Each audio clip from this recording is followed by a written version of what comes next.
Hello friends, Radhe Radhe. Friends, फाल्गुन मास के शुक्ल पक्ष में आने वाली एकादशी को आंवला एकादशी या फिर आंवले की एकादशी के नाम से जाना जाता है। इसे रंग भरी एकादशी के नाम से भी जाना जाता है। आंवला एकादशी सभी एकादशियों से सर्वश्रेष्ठ माना जाता है। अगर आप आंवला एकादशी का व्रत कर लेते हैं तो आपको सभी एकादशियों के व्रत के समान फल प्राप्त होता है। आंवला एकादशी के दिन आंवले के वृक्ष की पूजा की जाती है। आंवले के वृक्ष में भगवान विष्णु और माता लक्ष्मी का वास होता है। आज के वीडियो में हम देखेंगे आपके पास अगर आंवले का कोई पौधा ना हो तो हम घर पर आंवला एकादशी की पूजा कैसे करेंगे। तो चलिए वीडियो को शुरू कर लेते हैं। तो सुबह स्नान आदि करने के बाद हम एक चौकी लगा लेंगे। चौकी पे पीले रंग का वस्त्र बिछाएंगे। इसके बाद हम थोड़ी सी तिल का आसन दे करके भगवान विष्णु की फोटो या मूर्ति जो भी स्वरूप है उन्हें हम विराजमान कर देंगे। आंवला एकादशी की पूजा में आंवले के वृक्ष की विशेष रूप से पूजा की जाती है। अगर आपके पास आंवले का वृक्ष है तो उसका पूजन आप जरूर से कीजिए। नहीं है तो आप किसी मंदिर में या फिर कहीं भी आपको आंवले का पौधा मिले तो वहाँ जाकर के आप पूजा कर सकते हैं। इनके साथ ही हम भगवान गणेश को विराजमान करेंगे। थोड़ी सी तिल का आसन दे करके हम भगवान गणेश को विराजमान कर देंगे। इसके बाद हम कलश की स्थापना करेंगे। थोड़ी सी तिल का आसन देंगे और कलश की स्थापना करेंगे। आप कलश किसी भी धातु का ले सकते हैं, मिट्टी का ले सकते हैं, पीतल के, तांबा के ले सकते हैं, लेकिन ध्यान रहे हमें स्टील का कलश नहीं लेना है। कलश में मैंने स्वास्तिक बना दिया है। इससे कंठ पे मौली बांध दी है।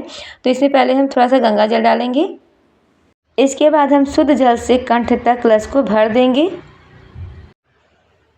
इसके बाद हम कलश में एक सिक्का डालेंगे, हल्दी डालेंगे, सुपारी डालेंगे, साथ में लौंग डाल देंगे, तिल डालेंगे और फूल डाल देंगे।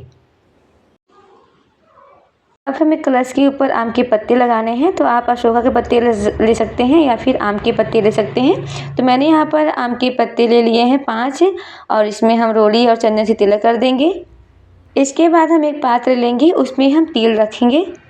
तो मैंने एक प्लेट में तिल ले लिया है। अब इस तिल को हम कलश के ऊपर रख देंगे और इसके ऊपर हम एक देसी घी का दीपक रखेंगे। ध्यान रहे जब भी हम एकादशी का पूजा करते हैं तो एकादशी की पूजा में चावल का प्रयोग बिल्कुल नहीं किया जाता है, क्योंकि चावल निषेध मानी जाती है। यहाँ पे हमारी दीप कलश की स्थापना हो गई है।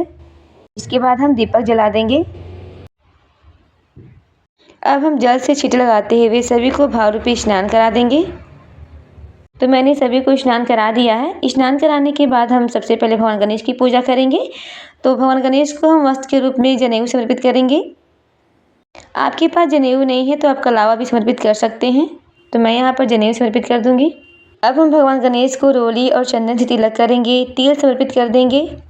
इसके बाद हम फूल समर्पित करेंगे। तो यहाँ पे मैं पीले फूल समर्पित कर रही हूँ। अगर आपको लाल फूल मिल जाती है तो भगवान गणेश को समर्पित कर दें। इसके साथ ही हम दुर्वा घास समर्पित कर देंगे। अब हम भगवान विष्णु को वस्त्र के रूप में कलावा समर्पित कर देंगे और भगवान विष्णु को चंदन से तिलक करेंगे। भगवान विष्णु के पास जितनी भी देवी देवता हैं सभी को हम चंदन से तिलक कर देंगे। इसके बाद हम तिल समर्पित करेंगे। साथ में हम कलश की भी पूजा कर लेंगे। कलश मैंने पहले ही मौली बांध दी थी।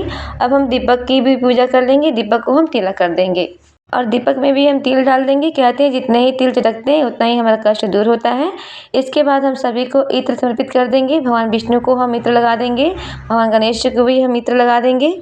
अब हम भगवान विष्णु को फूल समर्पित कर देंगे। तो मैं यहाँ पर पीले फूल समर्पित कर रही हूँ। अगर आपको पीले फूल ना मिले तो जो भी फूल आपके आसपास है समर्पित कर सकते हैं। देखिए, आंवला एकादशी पर आंवले के वृक्ष की पूजा करना बहुत ही विशेष महत्व होता है। अगर आपके घर के आसपास कहीं भी आंवले की वृक्ष हो तो आप आंवले की वृक्ष की पूजा जरूर से करें। आंवले के वृक्ष पर आप 108 बार तिलक कर सकते हैं। आंवले के पेड़ में 108 तिलक करना बहुत ही शुभ माना जाता है। आंवले के पेड़ में आप 7 बार कलावा लपेट सकते हैं। फ्रेंड्स, आंवले एकादशी पर आंवले का कई तरह से प्रयोग किया जाता है। इसके बाद हम भोग समर्पित करेंगे। भगवान गणेश को हम अलग से भोग समर्पित करेंगे, क्योंकि भगवान गणेश के भोग में तुलसी पत्र नहीं रखी जाती है। साथ में हम जल भी समर्पित कर देंगे। अब हम भगवान विष्णु को भोग समर्पित करेंगे। तो यहाँ पे मैं ड्राई फ्रूट का भोग समर्पित कर रही हूँ। इसके साथ ही आप कोई मिठाई का भोग समर्पित कर सकते हैं। और देखिए, आंवले का भोग आपको जरूर समर्पित करना है। आज के दिन आप आंवले का दीप दान कर सकते हैं। तो यहाँ पे मैं आंवले का भोग समर्पित कर दूंगी।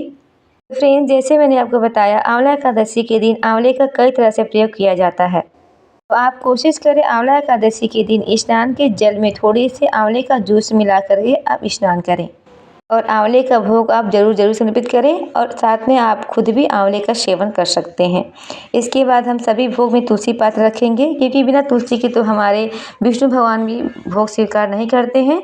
और साथ में ही हम मंदिर से तुलसी भी समर्पित कर देंगे और 1 लोटा जल भी समर्पित कर देंगे, क्योंकि बिना जल के तो भोग संपूर्ण नहीं होता है। तो यहाँ पे मैंने जल भी समर्पित कर दिया है। इसके बाद हम धूप दीप दिखा देंगे। धूप दीप दिखाने के बाद हम दक्षिणा समर्पित करेंगे। दक्षिणा हमारी पूजा में कमी को पूरी करती है, तो आप अपने समर्थ के अनुसार दक्षिणा समर्पित कर दें। इसके बाद हम आमलिका एकादशी की व्रत कथा सुनेंगे। तो अपने सीधे हाथ में थोड़ी सी तेल और फूल लेकर के हम आंवला एकादशी की व्रत कथा सुन लेंगे। कथा आप मोबाइल से भी सुन सकते हैं या फिर किसी के माध्यम से भी सुन सकते हैं। कथा सुनने के बाद जो अपने हाथों में फूल और तेल लिए थे, भगवान विष्णु के चरणों में और भगवान गणेश जी के चरणों में समर्पित कर देंगे और हाथ जोड़ लेंगे। इसके बाद हम आरती करेंगे।